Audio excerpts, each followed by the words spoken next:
तो दोस्तों according to world bank और यूनाइटेड नेशन के डेटा के अकॉर्डिंग इंडिया में जो है दुनिया का एक छठा 1/6 पॉपुलेशन रहता है अकेला इंडिया में। तो इंडिया जो है अभी के टाइम पे मोस्ट पॉपुलस कंट्री है इन द वर्ल्ड।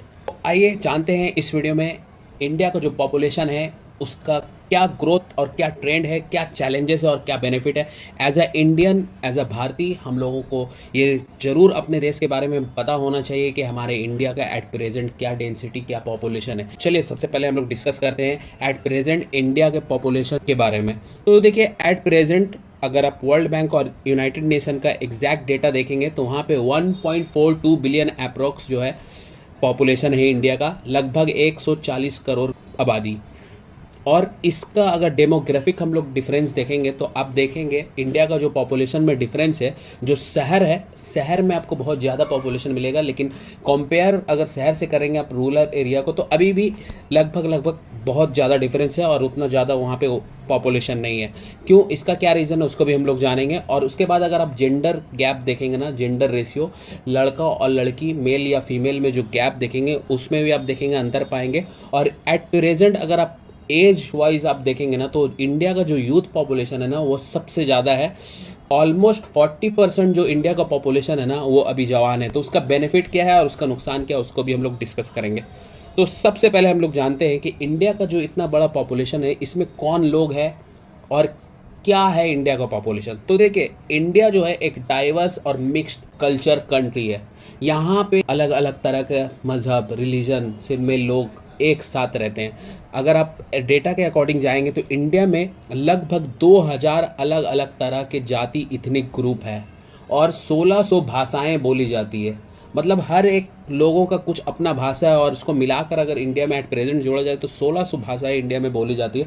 और अगर आप मेजर डिफरेंस देखेंगे तो इंडिया का नॉर्थ में आप देखेंगे तो ज़्यादातर हिंदी बोलने वाले जो लोग हैं वो नॉर्थ साइड में आपको मिलेंगे और साउथ में आपको द्रविडियन कल्चर का ये आपको इन्फ्लुएंस मिलेगा। और नॉर्थ ईस्ट में आप जाएंगे तो वो एक और अदर मल्टी डाइवर्स रीजन है जहाँ पे आप देखेंगे अलग अलग तरह के डिफरेंट ट्राइब वहाँ पे पाए जाते हैं। तो अब हम लोग जानेंगे इंडिया के जो मेजर सिटीज़ है वहाँ पे जिस तरीके का पॉपुलेशन का ग्रोथ है और क्या उसका डिफरेंस है।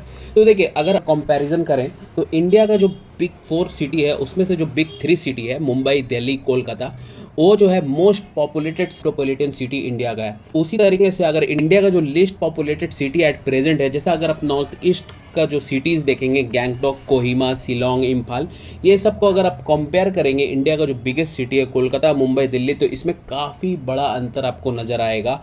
ये है जो इंडिया का पॉपुलेशन का कंसंट्रेशन और इंडिया का पॉपुलेशन का डेंसिटी वाइज डिवीज़न।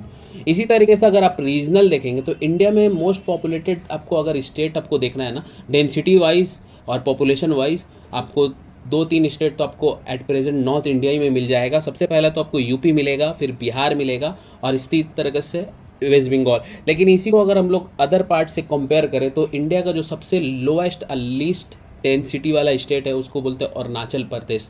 तो अरुणाचल प्रदेश को अगर आप यूपी से आज के टाइम पे मिलाएंगे तो बहुत ज़मीन आसमान का अंतर है। तो ये क्या है, रीजनल डिफरेंस भी है पॉपुलेशन में इंडिया का। तो जब एट प्रेजेंट हम लोग इतना कुछ जान ही रहे तो सबसे पहले हम लोगों को जानना जरूरी है कि इंडिया का जो पॉपुलेशन है इसका इतिहास क्या है और हिस्ट्री क्या है। तो देखिए सबसे पहले जब 1947 में देश हमारा आज़ाद हुआ उस टाइम में क्या एक प्लान हुआ कि उस टाइम पे जस्ट देश नया था और फर्स्ट टाइम आज़ाद हुआ था। तो इंडिया का जो फर्स्ट डिमांड जो था, रिक्वायरमेंट था, वो ये था कि नेशन को बनाना है, देश को बनाना है। तो देश को बनाने की वजह से क्या हुआ, उस टाइम पे बहुत सारा जो हॉस्पिटल और बहुत सारी जो मेडिकल सुविधाएं थी उन सब पे थोड़ा सा फोकस किया गया। इंफ्रास्ट्रक्चर और हेल्थ केयर को क्या किया गया, इम्प्रूव किया गया, जिसके कारण क्या हुआ, जो पब्लिक का जो हेल्थ है ना, हेल्थ में इम्प्रूवमेंट होने लगा, पब्लिक हेल्थ केयर इम्प्रूव हुआ। तो सडन क्या हुआ, मोर्टेलिटी रेट जो है वो डिक्रीज हो गया। तो मोर्टेलिटी रेट क्या है, मोर्टेलिटी रेट ये है कि पर 1000 बच्चे में कितना बच्चा का डेथ हो गया। एज फॉर एग्जांपल अगर 1000 बच्चा का जन्म हुआ है किसी ईयर में और उसमें अगर 100 बच्चा का डेथ हो गया तो यहाँ पे रेशियो क्या हो गया, 1:9। मतलब हर 10 बच्चे में एक का मृत्यु हो रहा है तो 9 बच रहा है। इसको बोलते हैं मॉर्टेलिटी रेट। तो मॉर्टेलिटी रेट क्या था ना, देश का 1947 से पहले बहुत ज़्यादा हाई था। तो जब देश आज़ाद हुआ तो ये मॉर्टेलिटी रेट भी गिरा। इसके कारण क्या हुआ कि पॉपुलेशन का क्या हुआ, ग्रोथ हुआ। तो उसी के बाद 3 साल बाद 1950 में पॉपुलेशन ग्रोथ जो था वो 2% एनुअल एवरेज रेट के हिसाब से बढ़ने लगा। और एक जो मेजर चेंज देखा गया वो 1970 से लेकर 1980 के दशक में देखा गया। उस टाइम पे क्या हुआ, एक नया दौर चला जिसको हम लोग कहते हैं बेबी बूम। उस टाइम पे क्या हुआ कि जो पॉपुलेशन का जो ग्रोथ रेट था वो काफ़ी स्पीड से बढ़ा। सारा कल्चरल फैक्टर था जिसके कारण स्पेशली देहात में लोग क्या करना चाहते थे, अपने फैमिली को बड़ा करना चाहते थे। और उसी टाइम पे इंडिया का जो एग्रीकल्चर है सेक्टर है ना, वो बहुत ज़्यादा ट्रांसफॉर्म हो चुका था 1970 के दशक तक। और लोग क्या थे ना, सेल्फ सफिशिएंट हो चुके थे, वो एक बड़े फैमिली को लेकर सर्वाइव कर सकते थे। तो ये भी एक बहुत बड़ा रीज़न था। और मॉर्टेलिटी रेट तो हमेशा जैसे जैसे इम्प्रूवमेंट होता गया हेल्थ केयर सेक्टर का, हेल्थ केयर सिस्टम का, इंफ्रास्ट्रक्चर का, उस तरीके से मॉर्टेलिटी रेट गिरता गया और फर्टिलिटी रेट क्या होता गया, बढ़ता गया। फिर 1975 और 1977 के दरमियान इमरजेंसी का टाइम था। उस टाइम पे बहुत सारा आप लोगों ने सुना होगा कि नसबंदी और बहुत सारा गवर्नमेंट का पॉपुलेशन कंट्रोल पॉलिसी चल रहा था। उस टाइम पे थोड़ा सा पॉपुलेशन टेम्पोररी टाइम के लिए थोड़ा सा पॉपुलेशन कंट्रोल हुआ। उसके बाद से फिर आप देखेंगे 1975 से लेकर आज एट प्रेजेंट 2020 का आप डेटा देखेंगे तो 1975 में जितना पॉपुलेशन था उसका डबल पॉपुलेशन आज इंडिया में है। तो देखिए ये कैसे डबल हो गया, रीजन था इसके पीछे, क्या कारण था। तो सबसे पहले आप देखेंगे ना तो हाई बर्थ रेट, पहला जो फैक्टर है बर्थ रेट।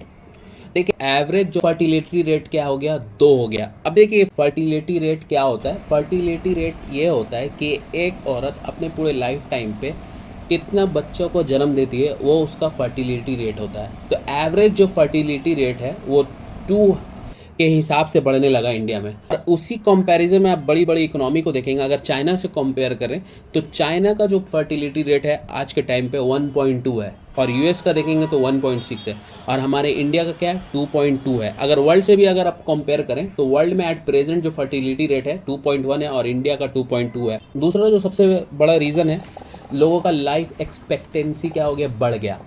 पहले लोग एवरेज 40 से 50 तक एवरेज जो माना जाता था लोगों का एज है, लेकिन अभी आप देखेंगे एट प्रेजेंट मेडिकल सुविधाओं के कारण और भी बहुत सारा अदर फैक्टर है जिसके कारण क्या है, लोगों का आज 70 से लेकर 75 जो हो गया एवरेज हो गया।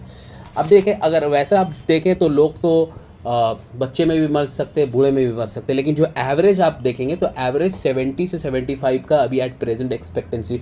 तो ये सारा फैक्टर को अब अगर एक साथ मिलाएंगे तो इंडिया का पॉपुलेशन का ग्रोथ होने का और बढ़ने का बहुत बड़ा रीज़न है। आइए सबसे पहले हम लोग समझते हैं, अगर चैलेंजेस भी है और बेनिफिट भी है तो इसको कैसे एक कंट्री को हैंडल करना चाहिए ताकि एक बैलेंस हो जाए। देखिए पॉपुलेशन का चैलेंज और पॉपुलेशन का बेनिफिट ये दोनों बैलेंसिंग व्हील है। अगर चैलेंजेस एक तरफ है और बेनिफिट एक तरफ है, अगर इन दोनों को अगर इंडिया आज के टाइम पे अगर बैलेंस करके चल सकता है तो एट लास्ट आपको क्या मिलेगा, चैलेंजेस तो हमेशा हर एक कंट्री के साथ है। किसी कंट्री में अगर कम पॉपुलेशन तब भी चैलेंजेस है और किसी कंट्री में बहुत ज़्यादा पॉपुलेशन तब भी चैलेंजेस जहाँ पे लोग वहाँ पे चैलेंजेस। लेकिन चैलेंजेस को ओवरकम करके उसको बेनिफिट को रियलाइज़ करना ही किसी कंट्री के लिए सबसे बड़ा अपॉर्चुनिटी है और एक सही तरीके से उसको मैनेज करना सबसे बड़ा बात है। देखिए क्या होता है ना, किसी भी रिसोर्स को, ये पॉपुलेशन का एक तरह का रिसोर्स है, अगर इस रिसोर्स को ठीक तरीके से चैनलाइज किया जाए और यूज़ किया जाए तो इंडिया वर्ल्ड का नंबर 1 कंट्री बन सकता है इकोनॉमिक फील्ड में और हर एक फील्ड में हम लोग नंबर 1 हो सकते हैं। तो ये था दोस्तों पॉपुलेशन के ऊपर एक डिटेल सा वीडियो। और आपको क्या इंडिया के पॉपुलेशन के बारे में लगता है आप प्लीज़ कमेंट करें नीचे। तो ये वीडियो आपको अच्छा लगा तो प्लीज़ मेरे चैनल को सब्सक्राइब कीजिएगा। मिलते हैं एक नए वीडियो में एक नए टॉपिक के साथ। Thank you everyone.